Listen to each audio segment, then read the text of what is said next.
Vamos a hablar del famosísimo caso de las caras de Belmez. Ya sabéis, aquellas teleplastias de formas humanas que aparecieron en la cocina de una casa en un pueblecito de Jaén, allá por los años 70.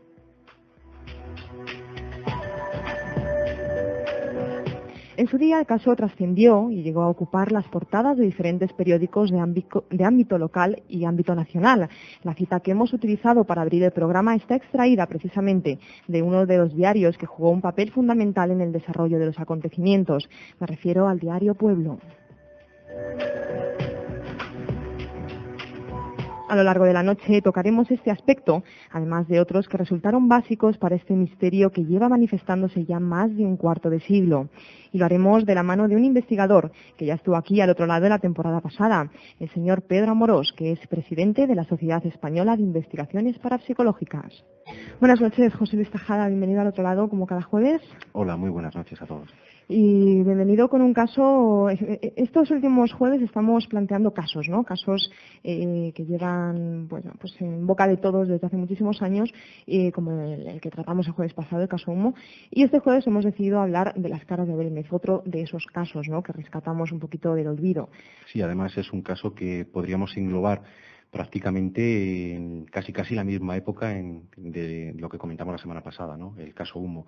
Hablamos del caso de las caras de Belmez y como seguramente muchos de nuestros oyentes en directo conocerán, dada la proximidad de Belmez de la Moraleda, ¿no? Está aquí muy próximo en la provincia de Jaén, pues conmocionó a todo un país y yo casi me atrevería a decir conmocionó a prácticamente todo el mundo. Saltó la noticia, un día 23 de agosto de 1971, la aparición de unas misteriosas caras en el fogón de una cocina, de una casa muy humilde. Y ahí están, ¿no? Porque lo curioso de este caso es que no hablamos de algo como pueda ser el tema Humo, ¿no? Muy desmitificado y el cual, pues bueno, después de muchísimos años prácticamente no queda nada. Aquí no, aquí estamos hablando de un caso que todavía hoy se sigue manifestando y que seguramente más de uno de nuestros oyentes haya podido incluso visitar in situ. Lo digo porque hace muy poquitas horas hablaba precisamente por el IRC con algunos de los seguidores que tenemos por este medio vía internet y me comentaban que la semana pasada estuvieron precisamente allí en Belmez y pudieron ver que todavía el fenómeno existe, se sigue manifestando y lo que para mí resulta más importante, sigue mutando, ¿no? Parece que es un fenómeno vivo que va apareando, ¿no? Aparecen caras en diferentes posiciones, de diferentes estilos y van poquito a poco evolucionando para dar origen a unas nuevas caras. No, pero realmente es que es lo interesante, ¿no? Porque muchas veces aquí en este programa, igual que en otros programas de radio que se dedican a estos temas, pues se tocan casos y se tocan acontecimientos que son muy etéreos, ¿no? Realmente no tienen pruebas físicas muchas veces o no tienen una realidad delante. El fenómeno de las caras de Belmez, lo interesante que tienen es que efectivamente está ahí y se pueden ver. Y cualquier persona que se quiera acercar hoy en día a Belmez de la Moraleda, que como tú muy bien dices está en Jaén, y pregunte por la que ya se llama Calle de las Caras, pues María Gómez Cámara se la enseña, o sea, no hay problema, y se ve, y están ahí. Precisamente eso, lo que estás comentando, lo que comentábamos antes, es lo que lo convierte en una pesadilla, llamémoslo así de esa forma, entre comillas, para la ciencia ortodoxa y una pesadilla también para los que seguimos la ciencia no tan ortodoxa, porque el fenómeno está ahí. Y mal que le pese reconocer a mucha gente, todavía se desconoce su origen. Aparte de eso, esta noche hablaremos, pues, junto con nuestro invitado de hoy, Pedro Amorós, hablaremos de lo que has comentado también antes, ¿no? La repercusión social que tuvo este caso en su día en la España de aquella época. Estamos hablando de un momento histórico en el cual, pues, las llamadas paraciencias parecía que se estaban introduciendo poco a poco en nuestro país, ¿no? Dentro de este caso jugará un papel muy importante Germán de Argumosa, que será precisamente uno de los primeros personajes clave dentro de la parapsicología en España. Como bien comentabas tú, en la introducción de las denominadas paraciencias en la península tuvo su punto culminante cuando precisamente Germán de Argumosa invitó a investigar a uno de los que ha sido el mayor investigador de fenómenos paranormales, como fue Hans Bender, quien llegó a decir que nos encontrábamos frente a uno de los sucesos paranormales de mayor relevancia de la historia de la humanidad.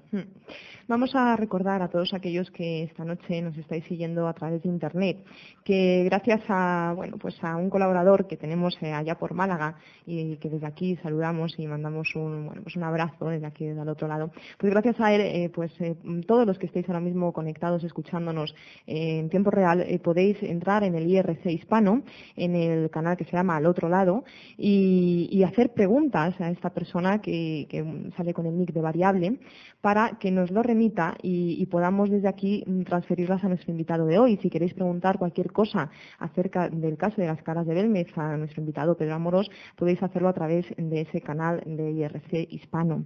Aparte, ya sabéis también para todos aquellos que nos estéis escuchando a través de la radio, que podéis telefonear si es que queréis participar también en este programa que os hemos preparado hoy. Y tenéis dos teléfonos que son el 967 260376 y el 967 260411.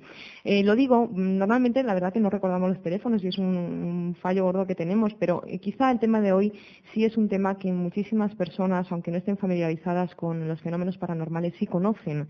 Y es bueno que, bueno, pues abrir esa vía para que puedan comunicarse, ¿no? Y establecer sus preguntas también. Vamos a ir introduciendo el tema, antes de dar paso a nuestro invitado, a nivel histórico, ¿no? ¿Cuándo surge el fenómeno y qué persona clave está detrás de él? Pues haciendo un breve resumen, porque la verdad es que el tema es muy complejo, ¿no? Para empezar, desde el principio, vamos a ubicarnos en la población de La Moraleda, que está en plena Sierra de Jaén.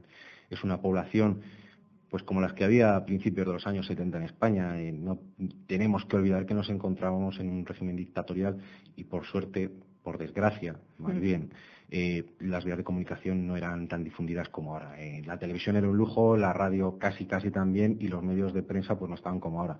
Y en ese entorno sociocultural tan complejo y a la vez tan sutil, lo digo sutil entre comillas, un 23 de agosto de 1971, la propietaria del inmueble, María Gómez Cámara, ve cómo en el fogón, un fogón de leña en el cual pues hacía la comida, pues aparece una extraña mancha que parece tener en su interior, parece conformar un rostro. En principio, pues ahí está, imaginémonos la sorpresa de esta señora, que por supuesto y por descontado desconocía cualquier connotación parapsicológica, mística, porque estamos hablando de un entorno bastante cerrado, un entorno urbano de principios de los años 70, vuelvo a recordarlo. Bueno, pues ahí aparece esa cara y ante el estupor de todo el pueblo, esta cara la pican, intentan de todas las maneras posibles hacer que desaparezca y vuelve a reincidir, vuelve a aparecer. Digamos que no solo estupor, o sea, aquello fue, según cuentan y según relatan las crónicas, la reacción que tuvieron tanto la familia como el resto del pueblo fue de verdadero terror, porque las facciones de esa primera cara, que luego volverá a aparecer, eran realmente terribles, ¿no? Tenían vida propia, parecían que estaban observando desde allí, desde la pared del fogón de la cocina. Sí, no podemos olvidar que precisamente esta mutación, esta metamorfosis que desde el principio sufren las caras, vino posteriormente a denominar lo que hoy en día se utiliza como efecto Belmez, ¿no? Es este efecto por el cual este tipo de fenómenos parapsicológicos, ¿no? Vamos a hacer un paréntesis para denominarlos como teleplastias. Teleplastia es lo que define la parapsicología como cualquier imagen que aparece sobre una superficie, con relieve o sin él, que puede, digamos que no puede explicarse su origen natural. Hace muy poquito tiempo difundíamos aquí, también en directo y en primicia, la noticia que ha barrido España de arriba abajo en diferentes medios, que fue la aparición de una supuesta virgen en la superficie de una botella de plástico. También se trata de aquí en Chinchilla, también se trata de una teleplastia. En este caso no, en este caso lo que apareció fue una cara, no tenía ninguna connotación que pudiese hacer pensar que eso se trataba de la cara de Cristo o de la cara de una persona conocida, simplemente era un rostro que apareció allí y que, ante el estupor de todos, como comentábamos, era capaz de mutar, de metamorfosearse. Unos días tenía un aspecto, al día siguiente tenía otro, y, como comentábamos, intentando destruirla, estaba ahí. Es el primer caso constatado que en España apareció. Después, pues han surgido multitud de casos. Nosotros, por ejemplo, hemos investigado algunos. Ha habido algunos curiosísimos, como la famosa cara de Cristo en un jamón, que se dio por la provincia de Valencia. No, es cierto. E incluso rostros también de Jesucristo, supuestamente desaparecidas en el pétalo de rosas. Hace poco tiempo por internet circuló la noticia de que había aparecido en un charco, creo. En un charco, ¿no? Es una acumulación pequeña de agua en el metro, en México, creo. También apareció. En la zona de Sudamérica había aparecido una especie de virgen también, ¿no? También tampoco podemos olvidar, por ejemplo, otra de las teleplastias más famosas y de la cual se hizo eco incluso la propia televisión nacional, que fue la aparecida en un invernadero en el sur, me parece que fue en la población de Lepe, si mal no recuerdo, donde también aparecía la cara de Cristo. Decían que se veía la cara de Cristo, ¿no? Todo eso fue posterior. Estamos hablando de la primera, de la auténtica, de la genuina, ¿no? Las primeras caras que aparecieron como tales y que, como comentábamos, ahí están y que lograron conmocionar a todo un país. Nos hemos quedado entonces en que aparece una cara un 23 de agosto de 1971 y esta cara ante el terror, bueno, no terror, el miedo, ¿no? El estupor que tú comentabas antes de la familia y de todo el pueblo, pues el hijo de María Gómez Cámara, que es la protagonista indudable de esta historia, pues pica la imagen y en principio la tapia de nuevo, ¿no? Y lo curioso es que vuelve a aparecer. Ya tenemos ahí al otro lado del teléfono a nuestro invitado esta noche, Pedro Amorós, al cual damos la bienvenida. Pedro, buenas noches. Hola, buenas noches, Gemma, y buenas noches, José Luis. ¿Qué tal estás? Muy bien, la verdad es que un poco ajetreado por las contingencias que tiene el tráfico en nuestro país y concretamente en Alicante, que es horroroso, pero bueno. Ya sabemos todos que al final de la jornada laboral en cualquier ciudad, porque aquí en Albacete también pasa, se forman verdaderos atascos. Pero bueno, ya estás ahí y estábamos, te damos la bienvenida como siempre a nuestro amigo ya de al otro lado. Y estábamos introduciendo el tema hablando de esa primera cara que apareció, ¿no? en Belme de la Moraleda. Y nos hemos quedado cuando el hijo de María pica en la pared para hacerla desaparecer y la vuelve a tapiar, ¿no? Nos gustaría que ya que estás ahí y sabemos que tú has seguido el caso muy de cerca, incluso lo has investigado de primera mano, que de eso ya hablaremos a lo largo de la noche, cuéntanos, sigue continuando la historia, ¿qué ocurrió después una vez que se tapia la zona donde apareció esa cara? Bueno, yo estuve hablando hace relativamente poco tiempo con Juan Pereira, con el hijo que realmente hizo esto y estaba verdaderamente impresionado con lo que ocurría. Como decía José Luis, a partir de que apareciese la primera cara en este lugar, ese 23 de agosto del 71, pues comenzaron a salir una serie de rostros y de manchas muy extrañas. Tanto es así que la propia María Gómez Cámara detectaba al vecindario, a las vecinas, a que entrasen a ver qué es lo que estaba ocurriendo. Por supuesto, aquí esto tendríamos que bueno, pues empezar a unirlo a una serie de fenómenos, no sé si lo habéis nombrado o no, vamos, que son laterales y desde luego que coayudan perfectamente a lo que nosotros, las personas que estudiamos los fenómenos paranormales y que se contempla dentro de la parapsicología como telergia o psicorragia, se producía. No sé si habéis hablado de ello. No, coméntanoslo porque ya te digo, nos habíamos quedado simplemente en esa aparición de la primera cara y en cómo la hacen desaparecer. Lo hemos dado como entrada, como aperitivo para que ahora tú ya lo desarrolles. Así que coméntanos esos fenómenos paralelos, ¿no? Muy bien, sí, efectivamente, pues de lo que se trata aquí es de la aparición de este fenómeno, lo que consideramos como telergia o psicorragia, una emanación de fluido, una emisión energética incontrolada por parte de alguien. Nosotros, dentro de lo que es la parapsicología, comprendemos que siempre que se produce una manifestación paranormal, sea de cualquier tipo, como en este caso, concretamente las teleplastias o las endocoloplastias, indudablemente tiene que haber una interacción psíquica por parte de un individuo. Yo siempre pongo un ejemplo muy claro para ello y que a mí me sirve para comprenderlo, a mí personalmente. Imagino que a los oyentes también debe de servirle. Y es el caso de un lápiz, mejor dicho, de un bolígrafo y de un papel. Si nosotros tenemos ese bolígrafo y ese papel, tenemos que considerar que el bolígrafo no va a poder escribir sin tinta y evidentemente tampoco sin papel. En este caso, el papel sería el suelo y el bolígrafo sería María Gómez Cámara. ¿Qué sería la tinta? Pues todo no lo podemos imaginar. ¿Qué es lo que sería la tinta? Posiblemente sea esa pequeña brizna que los supuestos o posibles habitantes de otras dimensiones energéticas pues pudieran aportar, ¿no? La verdad es que simplemente lo dejamos como planteado, como una hipótesis, y empezamos a valorar el fenómeno a partir de cuando empiezan a formarse. Surge la primera cara, se arranca completamente, se tira a la basura, así concretamente, surge una segunda cara, la cara es arrancada de nuevo y la dejan en un rincón, la tiran en un rincón de la cocina, surge la tercera cara y a partir de que surge la tercera cara ya directamente empiezan a preocuparse.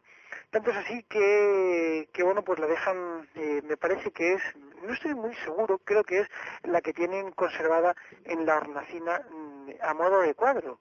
Sí, la que llaman la pava. Exactamente. Uh-huh. Esta es un poco lo que es la imagen más representativa de lo que es Belmez, del fenómeno, y que demuestra realmente una serie de cosas curiosas de las que imagino que hablaremos a lo largo de la noche.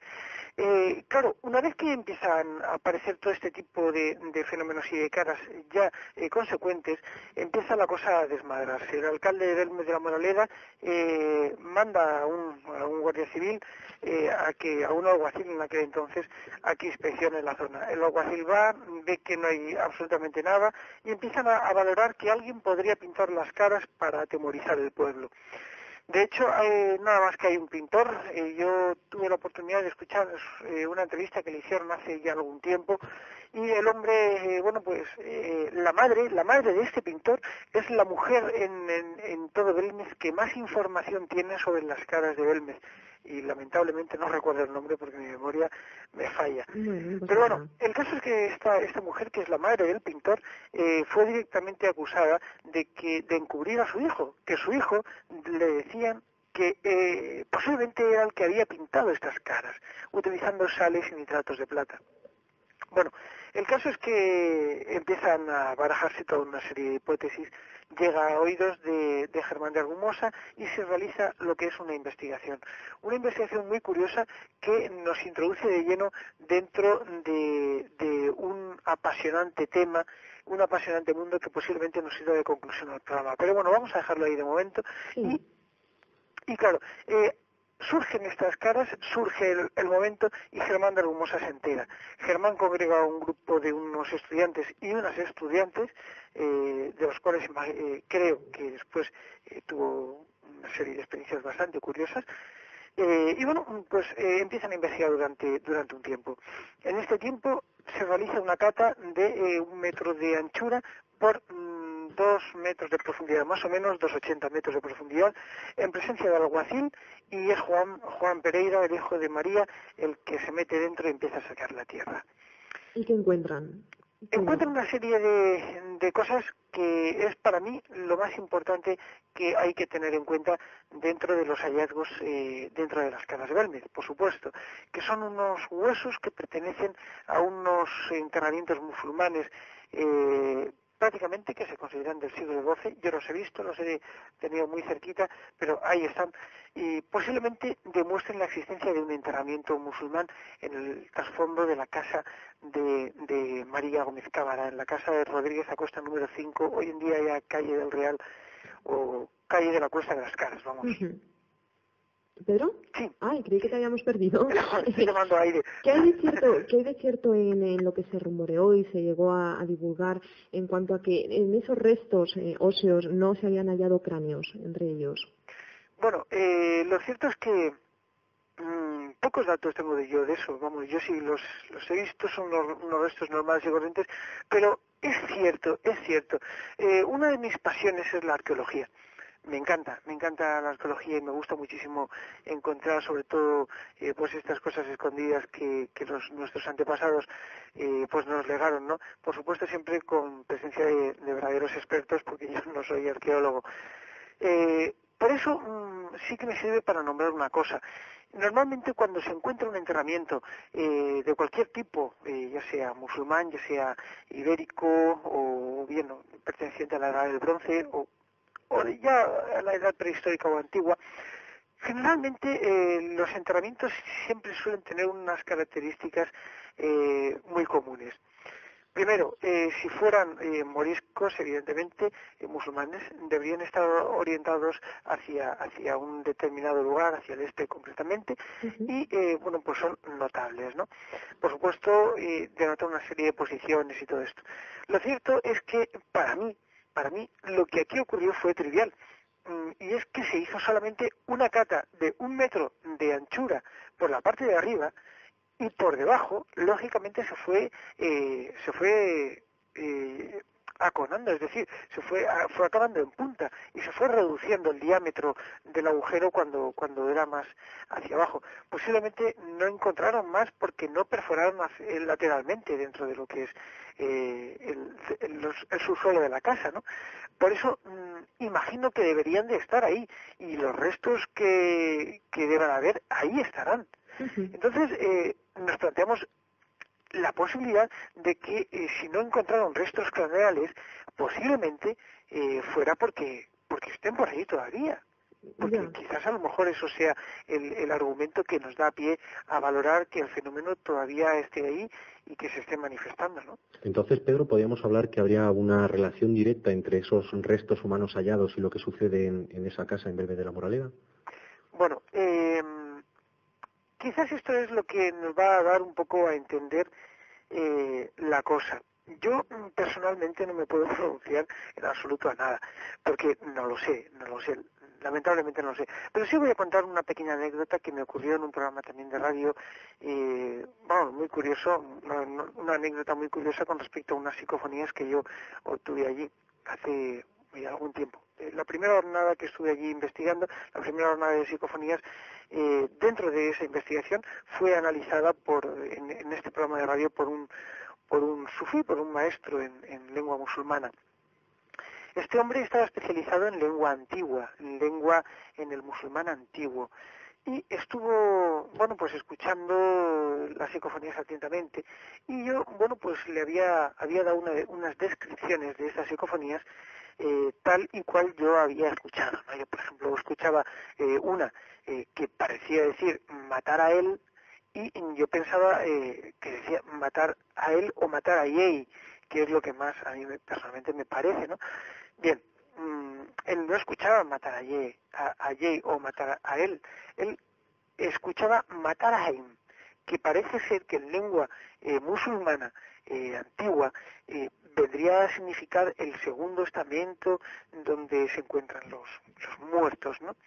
Entonces, la cosa empieza a congregarse en ese lugar, en ese punto, porque las caras empiezan a fluir desde un punto concreto dentro de lo que es la casa de las caras de Belmez. Empiezan a concluir y a fluir desde donde María Gómez Cámara tenía el fogón de la antigua cocina.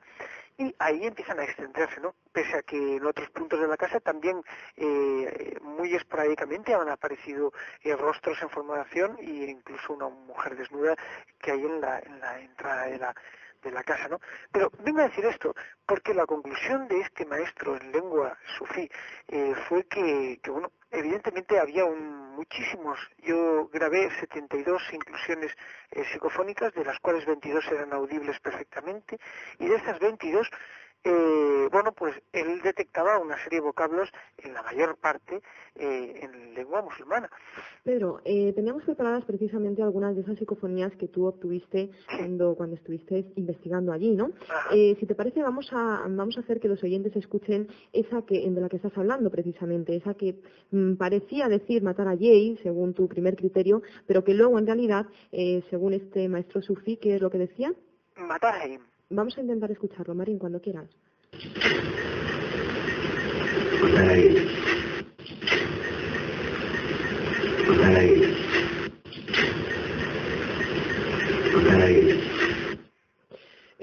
Como habrán podido apreciar nuestros oyentes, se ha repetido 3 veces y como habrán podido apreciar, como siempre ocurre en estos casos, parece que siempre tienen ese contenido amenazante o, desagradable en todo caso, ¿verdad, Pedro?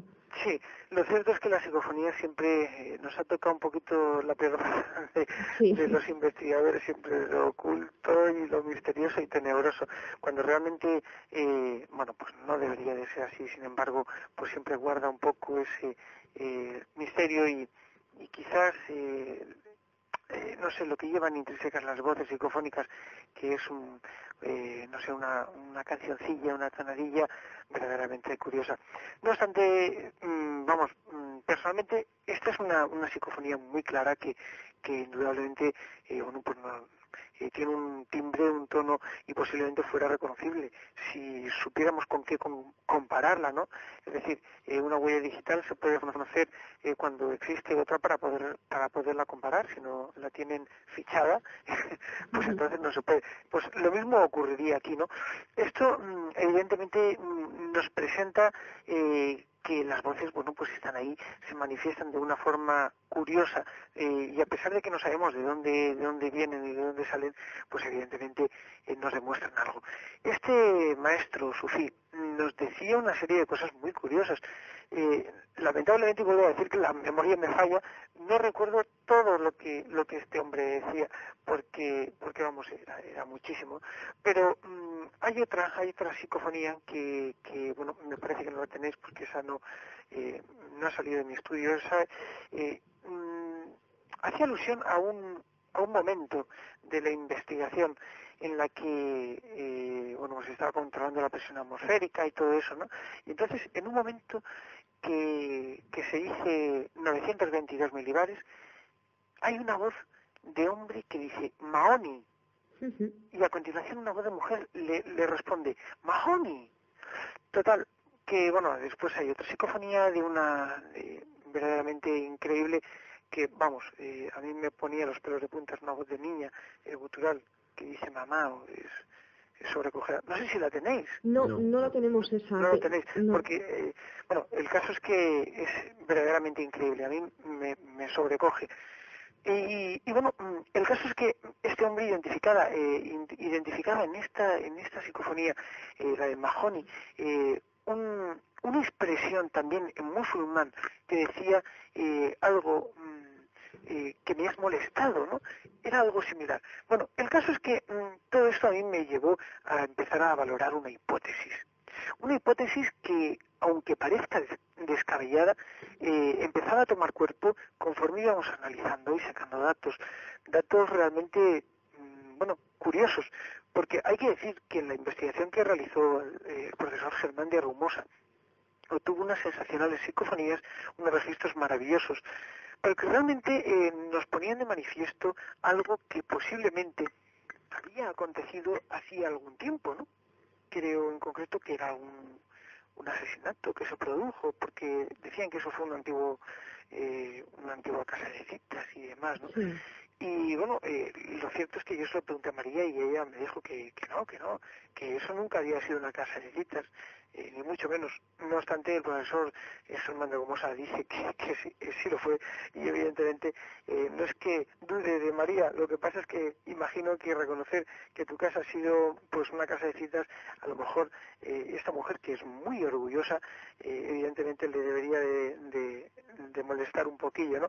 Por eso imagino que esto fue así. ¿Qué contenido tenían las psicofonías que obtuvo Germán de Argumosa? Generalmente tengo entendido que hacían alusión a un asesinato, un asesinato que se había producido, hacían alusión a un cuchillo, alguien que fue apuñalado, y efectivamente la persona fue apuñalada, y bueno, pues voces de niños también se registraron, voces lastimeras y demás. También hay que decir que tampoco fueron contundentes dentro de lo que era la puntualidad del fenómeno, ¿no? Según me contaba María, estuvieron analizando, grabando por la mañana, por la tarde y por la noche. Esto verdaderamente es como antiguamente se hacían las experimentaciones, sí, como debe de ser, ¿no? Constantemente y sin parar de investigar, ¿no? Hasta ver el fenómeno. El caso es que obtuvieron bastantes psicofonías. Y bueno, no se sacó nada en claro en base al mundo de la psicofonía, porque realmente la psicofonía, a pesar de ser el fenómeno físico por excelencia para reconocer un fenómeno paranormal, normalmente hasta que no se descubra lo contrario, pues son muy cortitas, no nos dan un contenido verbal lo suficientemente amplio como para poder determinar algo, ¿no? Sin embargo, ayudan a ello. ¿Sí? No, Pedro, yo te quería hacer una pregunta. Tú que has visto, que has tenido la suerte de poder estar allí en la casa de María Gómez Cámara, y has visto las caras de cerca. ¿Cómo son estas caras? ¿Qué aparece? ¿Qué tipo de rostros son? ¿Qué sensación causan? Porque No, yo es que es una de las cosas que tengo ganas de ir precisamente por, al margen de investigar o de simplemente observarlas, fijarse también en esa sensación que provocan, ¿no? ¿Qué refleja la visión de esas caras? Bueno, pues es una pregunta, José Luis, verdaderamente increíble, porque vamos, cuida que he hablado a veces y nunca me han hecho esta pregunta acerca de cuál es la expresión de las caras. Mira, si yo tuviera que decir cuál es la expresión de las caras, diría tristeza. Tristeza, les falta algo. Les falta algo. Yo no sé qué serán las caras, no lo sé. Las caras son muy definidas, son como pinturas, como frescos en las paredes, pero en este caso están en el suelo, por supuesto, exceptuando dos de las caras, tres, una que está en un escalón, otra que está está puesta, que es la imagen del pelao, de la pelona, y otra que está justamente al lado del hogar, que está en la hornacina, vamos. Lo curioso de todo es que las caras todas tienen una expresión fría, algo les falta. Hay que decir que han pasado cerca de 600 caras por esta casita, ¿no? Y se modifican, se transforman, se mueven, se giran. En ocasiones aparecen rasgos que después se transforman en caras. Bueno, yo recuerdo una de las teleplastias más famosas que hubo. Por supuesto, la más famosa es la de la hornacina y la de la pelona o el pelado, pero vamos, una de las más famosas fue una dama que apareció y que, si algún día vais, decirle a María que la enseñe, que está justamente debajo de su sillón, sí, del cual nunca se levanta, casi nunca, vamos. Entonces, apareció una mujer con unos vestidos y con unos cabellos al viento, y al principio tenía una copa en la mano. Esa copa se le transformó en un ramo de rosas o de flores, y ese ramo de flores a los pocos días se transformó en una daga, en un cuchillo. El caso es que ahí está, ¿no? Y bueno, le llaman, creo que era la dama de la copa. Sí. Yo la tengo precisamente en este instante delante, la tenía preparada para el programa, para hablar de ella, porque para mí es una de las caras más bonitas, no caras, sino porque aquí representa el cuerpo entero de una mujer, ¿no? Y bueno, pues incluso se le ven matices del vestido, ¿eh? O sea, es verdaderamente increíble. Es una de las cosas que a mí siempre... Es una de las más bonitas, sí. Aparte por la expresión, aparte de por la expresión que tiene en el rostro, por el movimiento, ¿no? No movimiento, por el... No, es que es una de las cosas que a lo mejor se están planteando las personas que nos escuchan y que no hayan tenido la fortuna de poder verlas, aunque sea en fotografía. Es que estamos hablando de unos rostros que están muy bien definidos, no estamos hablando de algunas teleplastias de las que hemos visto, algunos hemos sido testigos incluso en la televisión, como comentábamos al principio del programa, es que estamos hablando de caras perfectamente definidas, e incluso, yo lo voy a decir no por mi boca, sino por boca de mi padre, que es artista, que tienen incluso una técnica muy avanzada. O sea, estamos hablando no de fotografías tampoco, pero realmente los rostros están muy definidos y, como bien apuntaba Pedro, lo más inquietante es que parece tener movimiento o mutación. Sí, que varían. Lo que tú denominabas antes es efecto Vermes, es decir, dentro de una imagen surgen otras imágenes y van variando a su vez, ¿no? Efectivamente. Es una cosa verdaderamente curiosa, y desde luego sí que sería precioso hacer un análisis artístico de estas caras, porque sí que lo debe de tener, y además debe de ser curioso. Por eso, bueno, el caso es que tantas caras que han pasado, y es lo que estaba diciendo José Luis antes, cuando nos imaginamos una teleplastia, yo he visto muchas, y bueno, la verdad es que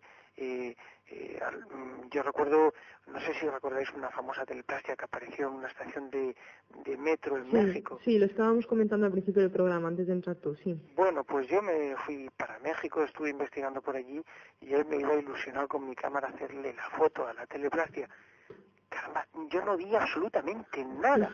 Es que es precisamente lo que suele ocurrir con este fenómeno, ¿no? Que surgen manchas que la gente interpreta... Son difusos y poco definidos. Y se pueden interpretar de mil y una maneras. Sin embargo, lo interesante de este caso de las caras de Belmet es lo que estamos reiterando aquí una y otra vez, que son perfectamente definidas. Y no hay lugar a dudas. La dama de la copa es la dama de la copa y no hay más. Cualquier persona, yo por ejemplo, pues siempre se lee un montón de literatura. Además que este caso, pues relativamente es un caso joven, A mí me pilló con un añito, ¿no? Pero a partir de ahí yo he leído bastante. Y cuando uno se pone a ver las primeras fotografías, por poco que haya leído sin ver nada, las reconoce perfectamente. O sea, la dama de la copa es la dama de la copa. Y no hay más. Y no hay más. Y aparte lo que estamos diciendo de que cambian. Pedro, se llegó a hacer durante aquellos años de boom de las caras de Belmez, porque después hablaremos de esa repercusión social que tuvo, se llegó como prueba a precintar la cocina para ver realmente si existía fraude o si las caras surgían y cambiaban por sí solas. ¿Esto fue así? ¿A qué conclusiones se llegaron? ¿Qué ocurrió con ese precinto que se hizo además a través de acta notarial, ¿no? Sí, efectivamente, dos notarios testificaron el hecho delante, además lo presenciaron una televisión alemana, o suiza, no me acuerdo, o holandesa, no recuerdo, yo sé que era extranjera. Bueno, el caso es que presenciaron esto y delante de dos notarios que levantaron acta. Uno de ellos era el notario de Huelva, que reconoció que efectivamente se habían procedido a lacrar con toda precisión y perfección la cocina de accesos y el suelo entero con placas de metacrilato de 1 centímetro de espesor. Una vez que estaba completamente lacrado todo, dejaron el tiempo, dejaron pasar creo que un mes, si no recuerdo, 20 y tantos días. El caso es que cuando a los 20 y tantos días levantaron el lacre, se dieron cuenta de que habían aparecido 3 rasgos, 3 trazos nuevos y 26 caras. 26 caras nuevas. 26 caras. Con lo cual no estamos hablando de una posible manchita, no, 26 caras perfectamente definibles con su pelo, ojos, rostro y en algunos vestidos. Entonces, con lo cual evidentemente es muy importante. A mí la pregunta que surge en este momento es decir, bueno, si realmente el fenómeno está ahí, lo puede observar cualquier persona, ¿se ha efectuado alguna investigación a nivel químico para poder intentar, por lo menos si no saber cuál es su origen, que imagino que para saber su origen habría que ir más encaminado a esa investigación a la cual tú hacías alusión al principio, ¿no? Más a nivel arqueológico incluso, pero a nivel físico, a nivel de composición, ¿se ha efectuado algún tipo de análisis? Sí, por supuestísimo. Yo tengo restos de caras aquí en mi laboratorio, tengo algunos de ellos para analizar y los he analizado. Y realmente es increíble, pero ya no solo yo, sino multitud de entidades de investigación. Por ejemplo, la más famosa fue la Comisión Eridán, presidida por José Luis Jordán Peña, que realizó una investigación bastante exhaustiva sobre el fenómeno. Yo tengo el análisis, nunca se publicó, nunca se hizo a la luz, y sí que se ha filtrado por ahí en muchos lugares, ¿no? Pero yo tengo en poder ese análisis y realmente lo único que tienen son restos de zinc y es lógico porque antiguamente se cocinaba con zinc, con los calderos eran de zinc y desprendían partes, pero no tienen más. Las caras son cemento y arena. No hay ningún tipo de pigmentación ni aparecen indicios de ningún tipo de pintura. Para nada. Siempre se buscaba lo que eran las sales de plata, que era lo que podían haber emulsionado en lo que son los dibujos, ¿no? Y nunca se encontró. En un principio José Luis Jordán Peña dictaminó que había sido un fraude porque habían encontrado una cerda de pincel entre lo que es entre los análisis de las muestras que tuvieron. Y en esta cerda de pincel decían que a causa de esto era fraude. Inmediatamente el diario Pueblo se personó allí y entonces, pues María, yo tengo una foto de María y del hijo, en el que María le está pegando unos tironcitos al hijo del pantalón. Entonces el del diario Pueblo le hizo una fotografía y a causa de esta foto, fijaos qué susceptibles eran antaño, dijeron que sí, que estaban ocultando pruebas y fíjate como cállate, no digas nada, ¿no? Bueno, aquí está la cosa. Y evidentemente después a mí María me dijo, dice, no, si yo le doy con el pincel, claro que le da con el pincel y les pone barnices a las caras con el pincel, ¿cómo no van a encontrar una cerda de pincel y mil también y barniz? ¿Por qué? Porque quiere conservar las caras y todos los días las friega con lejía y con detergentes, ¿no? Es decir, normalmente ella actúa en su casa, está lavando el suelo todo el día, no tiene por qué tener el fenómeno acristalado, ¿no? No lo tiene por qué. Pero la cosa está ahí. Y se han hecho análisis y no se han encontrado en ninguno nada más que que lo que es arena y cemento. Y la formación de las caras obedece a la agrupación conceptual de lo que son las partículas más oscuras del cemento. Así es como se forman las caras.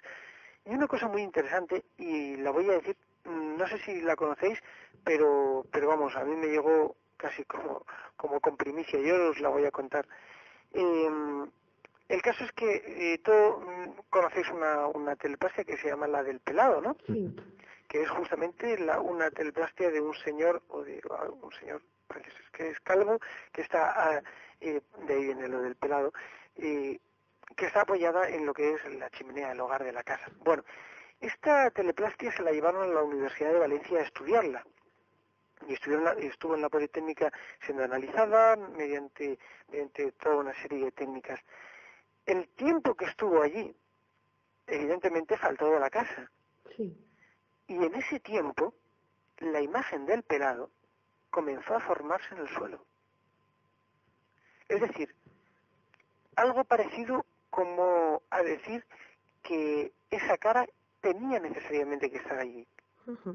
Y en cuanto la trajeron y la apoyaron otra vez en el mismo lugar, la imagen del suelo, que empezaba a asemejarse al pelado, desapareció por completo. Sí, que parece que hay una necesidad por parte de las caras de demostrarse, ¿no? Y demostrarse en lugares concretos y específicos, ¿no? Sí, algo así, efectivamente. Es como si existiese una interacción. Yo por eso, y no sé cómo vamos de tiempo. Bien. Bueno, vamos bien. En la radio siempre se va mal de tiempo. Sí, bueno, pero esta vez vamos bien, dime. Pues el caso es que una de las cosas más interesantes que yo determiné un poco dentro de lo que era la hipótesis que yo establecía era que bueno, al existir un cementerio musulmán supuestamente debajo de lo que es la casa de María, barajamos unas hipótesis. Primero, las caras tienen comienzo el 23 de agosto del año 1971. Evidentemente María Gómez Cámara en esa época sufrió unas fiebres tifoideas que realmente eran muy fuertes para ella. Sabemos que los fenómenos paranormales se suelen producir por estados alterados de conciencia y una fiebre tifoidea cuando la persona ya es mayor normalmente a nadie deja impasible, con lo cual evidentemente tendríamos el factor de estado alterado. Bien, punto 1. Punto 2. Se produce que realmente en esa casa, justamente en el sitio donde emulsionan las caras, hay una corriente de agua subterránea. Una corriente de agua que dos zahoríes diferentes, dos radiestesistas o domantes, detectaron sin tener absolutamente conocimiento ni unos de otros y desde luego por separado. Punto 3. El 23 de agosto de 1971, cuando María Gómez Cámara empieza a ver la cara, dice que acaba de aparecer la cara, pero la cara tiene un proceso de formación. Ese proceso de formación corresponde desde los primeros días de agosto. Y este es el punto más importante que deberíamos de tomar, porque realmente en el mes de agosto del año 1971, aprovechando las vacaciones de ese mes y que la gente había salido del pueblo, la iglesia de Belmes de la Moraleda, que está justamente detrás de lo que es la casa de María, es decir, el patio de María, da a la iglesia, pues empieza a ser remodelada. Realizan una excavación y sacan de dentro de esta excavación toda una serie de restos, una serie de restos de antiguos, de cadáveres antiguos, de un cementerio que lógicamente estaba adyacente a la iglesia y que evidentemente está debajo del Jardín de María, y por otra parte, según el sepulturero al cual yo entrevisté y me lo dijo personalmente, dice que empezaron, debajo de esos restos empezaron a salir otra serie de restos muchísimo más antiguos, de los que él precisamente decía que bueno, pues había encontrado incluso hasta pequeñas joyas enganchadas a los dedos, pero que claro, esto no lo iba a decir a nadie y evidentemente no lo iba a decir, pero yo las he visto, lo he tenido, eso prácticamente no lo he tocado, pero sí que lo he tenido cerca y puedo decir que perfectamente son moriscos. Entonces vamos a valorar una cosa. Realmente, bueno, por supuesto, los restos que se sacaron se llevaron a una fosa común que está justamente en medio del cementerio de Belmez.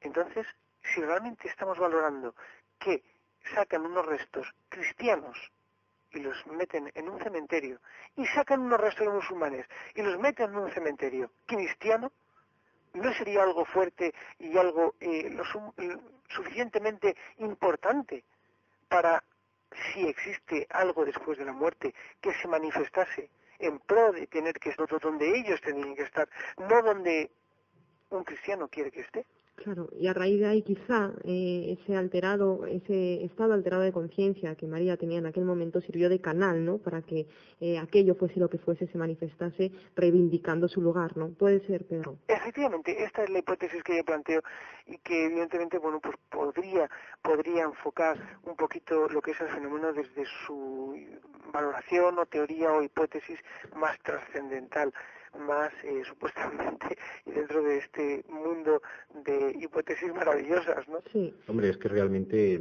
yo creo que el sentido común debería abogar precisamente por ahí, porque, Pedro, háblanos de esas otras, lo digo porque a mí, por curiosidad, me interesaría conocerlo, de esas otras hipótesis que se han intentado dar más racionales. Porque yo he oído hipótesis que son vamos, yo creo que incluso más descabelladas que las propias teorías que apuntabas tú antes. Que ya lo son. Que ya lo son.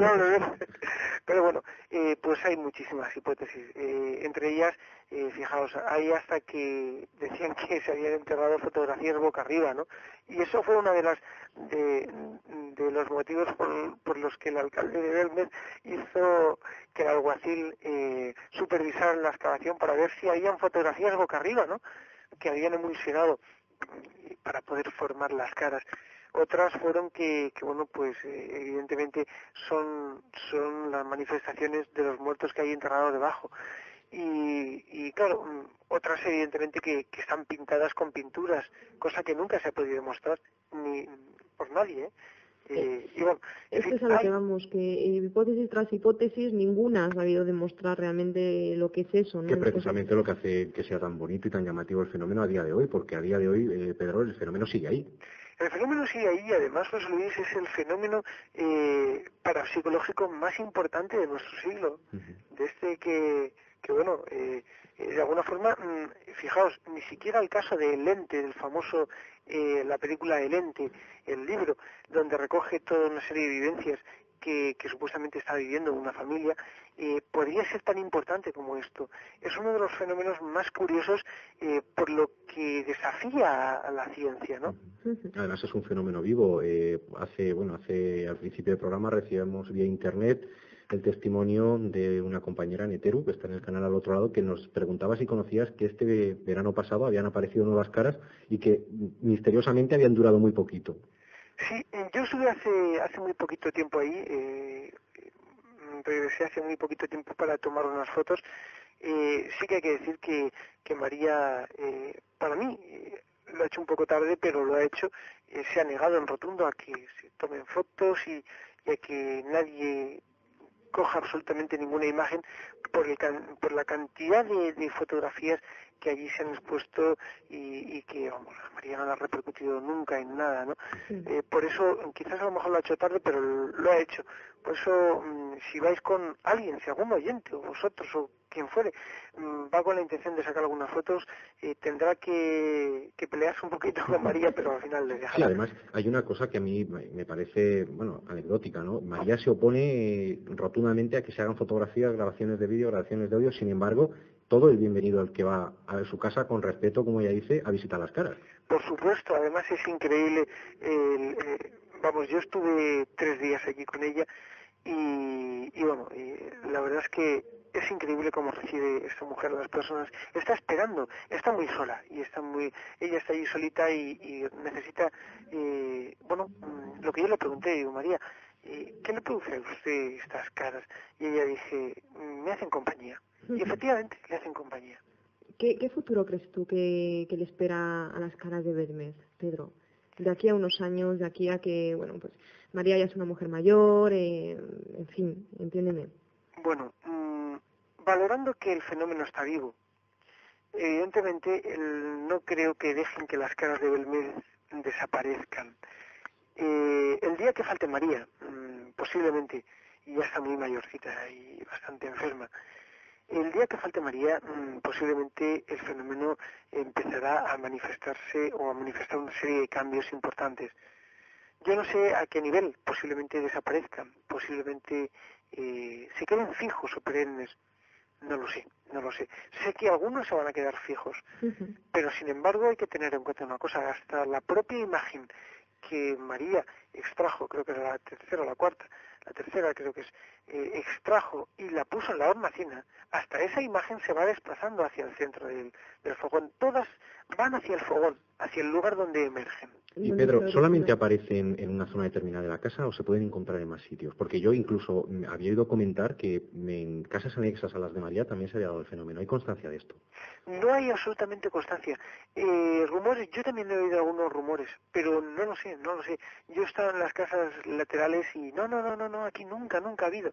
Y se estuvo entrevistando y un compañero mío de la Sociedad Española de Investigaciones Parapsicológicas estuvo entrevistando a una vecina, a la del número, 3, sí, la del número 3 creo que era, y sí, ella dice que había oído cosas, ruiditos y tal, pero que esto nunca.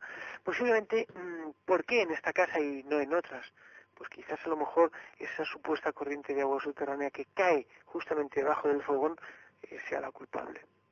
Estamos llegando ya casi al final del programa. Sin embargo, Pedro, no me resisto a que nuestros oyentes escuchen otras de esas psicofonías que tú obtuviste cuando fuiste allí a investigar de primera mano el caso de las caras de Belmez. Vamos a escuchar, si te parece, una en la cual se oye la voz de María preguntando el por qué han venido aquí a mi casa, ¿no? ¿Por qué estas caras han aparecido aquí en mi casa? Y una voz femenina, bueno, eso nos lo comentarás ahora tú después mejor, pero una voz femenina parece contestarle, es un abuso. Vamos a escucharlo 3 veces, Marín, cuando quieras. Bueno, ¿por qué han venido aquí a mi casa? Bueno, ¿por qué han venido aquí a mi casa? Bueno, ¿por qué han venido aquí a mi casa? Realmente la psicofonía es clara y además, Pedro, corrígeme si me equivoco, tiene la típica característica de las psicofonías, es decir, la voz parece como dentro de una cueva, ¿no? Con un eco extraño y como venida de muy lejos, ¿no? Sí, efectivamente, es una de las características que, bueno, pues se producen. Evidentemente no todas son así, ¿no? Y vosotros bien lo sabéis que habéis trabajado mucho en el campo de la psicofonía. No todas son así, pero sí que tienen la típica tonadilla de la psicofonía. A mí estas grabaciones me traen un recuerdo fantástico porque saboreo todavía esos momentos en Belmez de la Moraleda.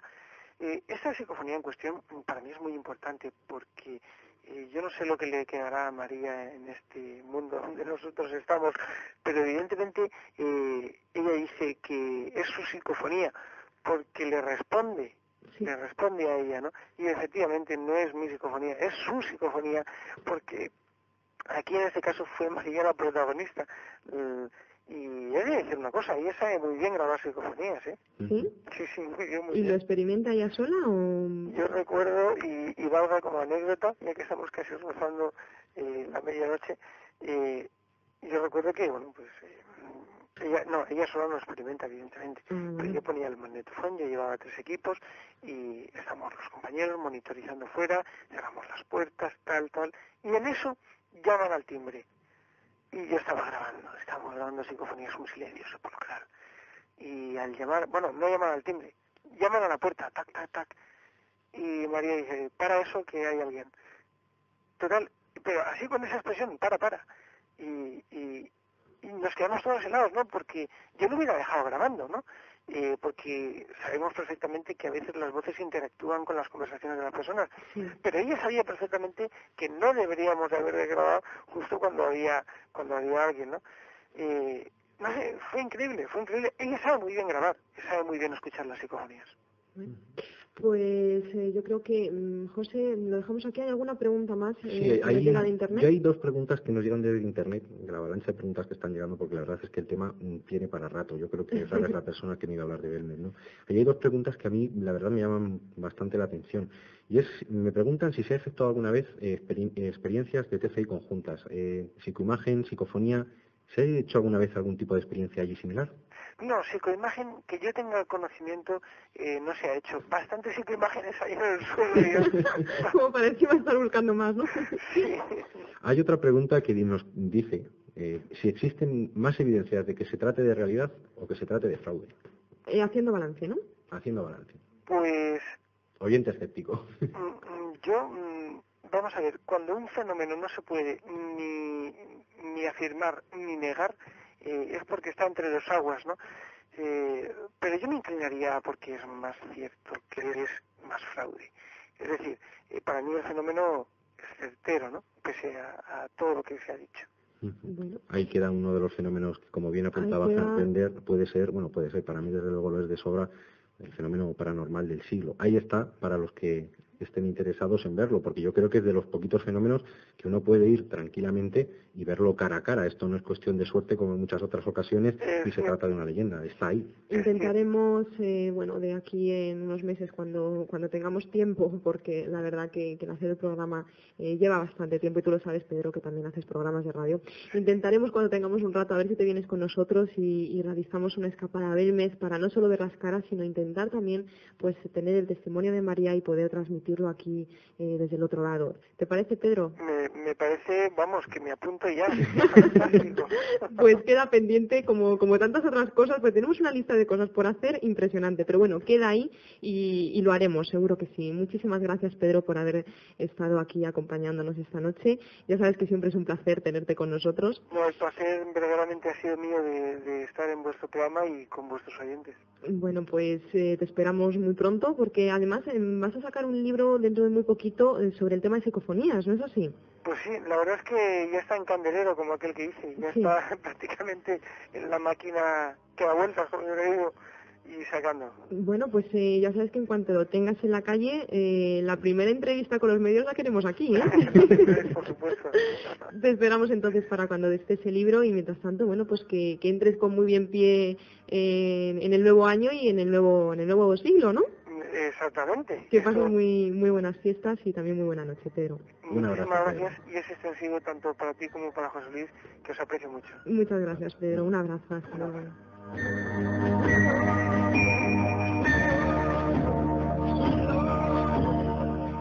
Y nosotros nos quedamos para despedir pues este coloquio que hemos realizado en torno al caso de las caras de Belmez. Nos vamos a quedar con un extracto de un discurso que dio el 23 de mayo de 1972, un año después casi de cuando apareció la primera cara, en el Colegio Mayor Pío XII, el investigador Hans Bender, que como sabéis estuvo gracias a Germán de Argumosa investigando el caso también, ¿no? Dentro de ese discurso él citó lo siguiente: puede ocurrir también que se trate de un encantamiento condicionado al lugar, que es favorecido y posibilitado por la presencia de una o varias personas. Sin embargo, hay que confesar que los encantamientos de carácter local es uno de los puntos más oscuros en la investigación de manifestaciones paranormales. Los sucesos que nos ocupan dan la impresión de ser producidos por muertos sin descanso. Yo soy de la opinión que, aunque no pueda probar, es digna de ser tomada en serio la fe popular que atribuye tales hechos a lugares donde ocurrió algo efectivamente sensacional, una muerte violenta, un suicidio o cosas parecidas. Es verdad que se trata solo de noticias anecdóticas sin base científica alguna, pero no por ello se le puede negar su importancia. Yo no calificaría nunca estos fenómenos de sobrenaturales. Pertenecen, como los demás fenómenos paranormales, a una naturaleza ampliada, a otra realidad que sobrepasa la realidad tridimensional que nos comunica con nuestros 5 sentidos. Y para finalizar, esa genial frase que ha pasado a definir casi el fenómeno de las caras de Belmez. Según Hans Bender, nos encontramos sin duda alguna ante el fenómeno paranormal más importante de nuestro siglo.